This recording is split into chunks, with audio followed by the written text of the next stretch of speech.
You're listening to the Greeks Gridiron. Now here's your host, Ethan Haristadoulou. Welcome back, everybody, to the Greeks Gridiron and to another edition of UFL News Desk. As today, I will be diving into the results of the UFL Dispersal Draft, going over some of my favorite additions for all 8 teams within the league. So I invite you to do the same. Comment down below.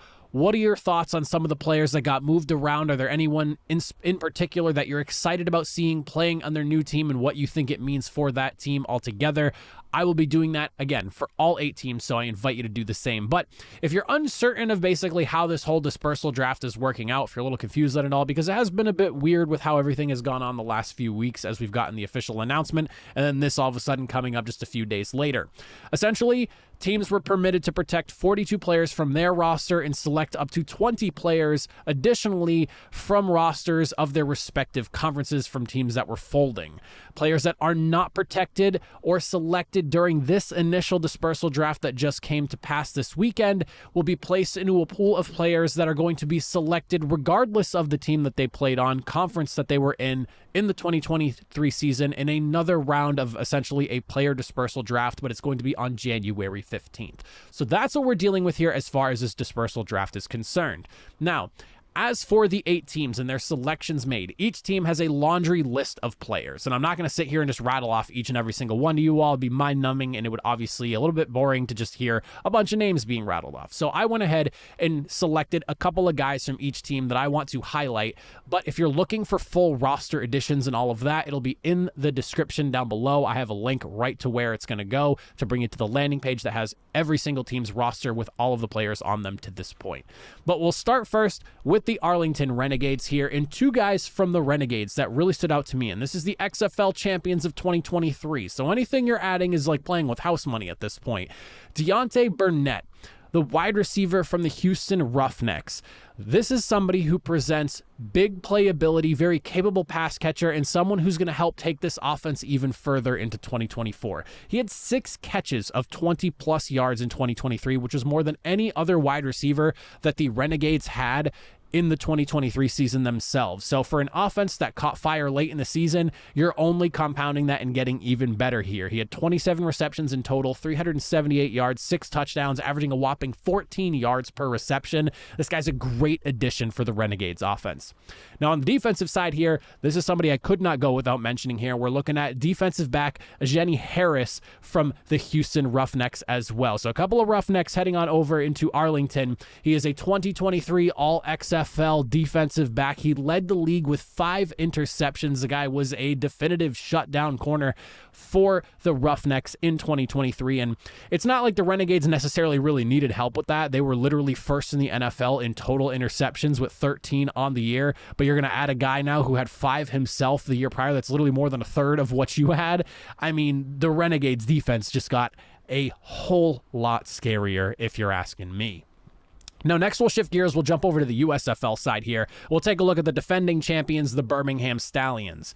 2 guys that I really like for the Stallions here. First one is going to be defensive end Anra St. Amour from the New Orleans Breakers, a team that I rooted for the last couple of seasons in the USFL at 6'3" and 260 pounds. St. Amour knows how to bring pressure and get to the quarterback. So not only can he bring that pressure, but he can finish as well. He had 31 tackles on the season with 6 sacks to boot on top of that. He's been a star for the Breakers defense, and I think is only going to add to what was a very dominant unit in 2022 that maybe took a slight step back in 2023, but with a guy like him helping set the edge and bring the pressure there and add to a defense that, again, was really good. They still won the championship last year despite maybe taking a little bit of a step back defensively. I think this is going to be a great addition to the unit. And I'm going to double down on defense with this one here as they brought in inside linebacker from the New Jersey Generals, Chris Orr. Another all-USFL player, 3rd in tackles in 2023 with 82 on the year. He had 7 tackles for loss and 2.5 sacks in 2023. Orr was an absolute stud and was a big reason why the New Jersey Generals defense, especially against the run, was as stout as it was. He was able to plug up those holes, stuff anyone coming through the line of scrimmage up the middle. This was a guy that I honestly think the Stallions almost needed more than anything else to really add to their defense and, again, try to get back to that 2022 style where they were just suffocating and shutting teams down. Chris Orr was a phenomenal pickup for them. Now, going back to the XFL, we're going to look at the DC Defenders here. And the Defenders, picking up two massive guys, in my opinion here, both from the Houston Roughnecks that we'll be mentioning. We're going to start with linebacker Trent Harris, all XFL linebacker in 2023. He led the XFL in sacks with 9.5. And on top of that, if that wasn't enough for you, he also led the league in tackles for loss as well. He was tied for 12. Harris is a disruptor, a guy that can flip momentum on a dime at a moment's notice for your defense and basically turn a game around when you need it most. This will be a massive addition for a Defender's defense. And then you compound that, as I'm sticking with defense here and looking at defensive end Tim Ward, who they also brought in from the Houston Roughnecks. Ward only logged 6 games here, so this is not somebody that necessarily had the craziest of season. He only played for about half the year. However, when you look at his per game averages and the numbers that he put together in those 6 games, 22 tackles, 8 tackles for loss, in the upper echelons of the league. Couple that with 5 sacks as well. He can set the edge. He can also disrupt the pass. This is someone that with a full slate of 10 games could probably be pushing close to double-digit sack totals. His tackles for loss could be upped into those double-digit numbers as well. And I'm very curious to see how he fares as long as he's healthy throughout the entirety of a season as a starter. That is something I'm really looking forward to for the DC Defenders there. Now, again, jumping back conferences, we'll take a look at the Houston Roughnecks now, the newest USFL team for the league. We are looking at, first and foremost, linebacker Reuben Foster, somebody that I don't think you can go without saying here. He was a part of the Pittsburgh Maulers in 2023, a former first-round selection in the NFL by the San Francisco 49ers. He brings all the skill, talent, and experience in the world that you could ask for to put into the middle of your defense here. 53 tackles on the year. He had 3 tackles for loss, half a sack, and interception. He is truly an ultra-athletic, big linebacker who can do it all for you in each and every single way. Whether you need him to drop back or you need him to stay up close to the line of scrimmage, he is an imposing presence over the middle and somebody who can do it all for you on the inside. A couple of guys I also want to highlight here because I think this is going to really make this Roughnecks defense a tough unit to deal with, especially when it comes to even just running the football.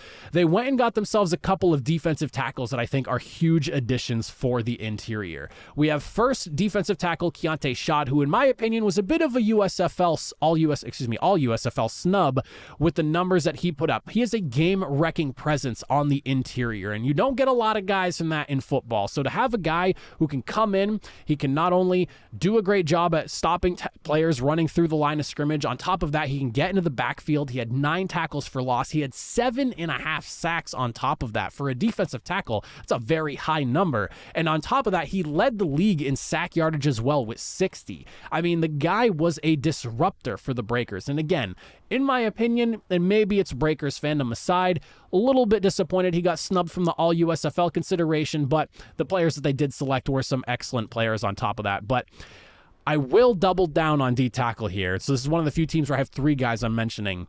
They went ahead and got the All-USFL for both 2022 and 2023 defensive tackle Toby Johnson.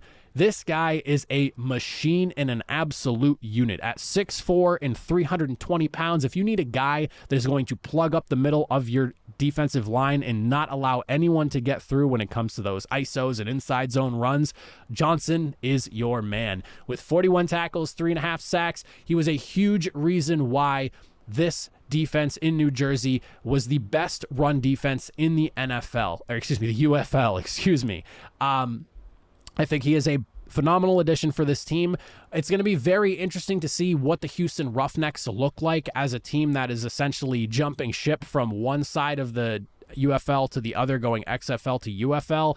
And I know there's a lot of turnover with how that team's going to look as well, and we'll get into that in a second, a little bit later, because there is a team that absorbed a lot of Roughnecks players. So it's not like a one-to-one. The Roughnecks just jumped to the USFL side of things. It's a little bit more it's a little bit deeper than just that. So really excited for this defense. I think they're going to be a tough unit against the run, and just up front should be a very stacked defense. Now, shifting gears, we'll take a look at the Memphis Showboats. So we'll stick into the USFL side of things here. The Showboats, a team that had a very rough start to a season last year, turning things around, just missing the playoffs, but did have a slimmer of hope going into that final week of the season. We're going to start with the addition at quarterback, and that's going to be Case Cookus of the Philadelphia Stars. If you don't know who Case Cookus is, this guy is an absolute stud in spring football. A literal star of the USFL, all puns intended there. He's going to be a welcome addition for a team that struggled a bit at quarterback, rolling through a couple of different guys last season. At nearly 63% completion percentage, 15 touchdowns to 9 interceptions with 278 yards rushing to go with the near 2,300 yards passing he had. He's a guy who has had the lights on bright for him while he was in Philadelphia last season. Scott obviously went down with an injury, and then it was his show going forward, and he did an excellent job stepping in, opening up the offense even further, and fighting to a very strong finish for the 2023 season. This will be one that I think is going to make a massive difference for the Showboats. Sticking on the offensive side, though, we're also going to mention running back Darius Victor, a 2022 All-USFL running back. He led the USFL among running backs in yards per attempt at a whopping 5.5 yards per carry in 23. Couple that with the fact he was third in rushing as well. He might not have had as many rushing touchdowns as he did in the year prior, but he is still a menace and a running back that not a lot of defenses love to spend an entire game tackling. I think he'll be an excellent addition and a bruiser in the backfield there. And then on the defensive side, the Showboats definitely tightened up in the second half of the season, especially when you look at like that 42-2 loss they had with the Birmingham Stallions early in the year last year. I think bringing in a guy like Vontae Diggs, who's a do-it-all outside linebacker who literally could do anything you would ask from him and then some, should be an excellent piece to add on top of a Memphis Showboats defense that, again, like I said, tightened up during the back half. He's able to bring pressure. He had 2.5 sacks. He can set the edge. He had 6 tackles for loss. He can find the ball. He had nearly 70 tackles on the year, and he's also able to drop back in coverage and be an effective cover guy. He had 3 picks on the season. This is the definition of a do-it-all linebacker where you can line him up in various areas on your defense and still find success with him. So somebody I think could create some great matchups against some offensive weapons he could be running up against going into this 2024 UFL season.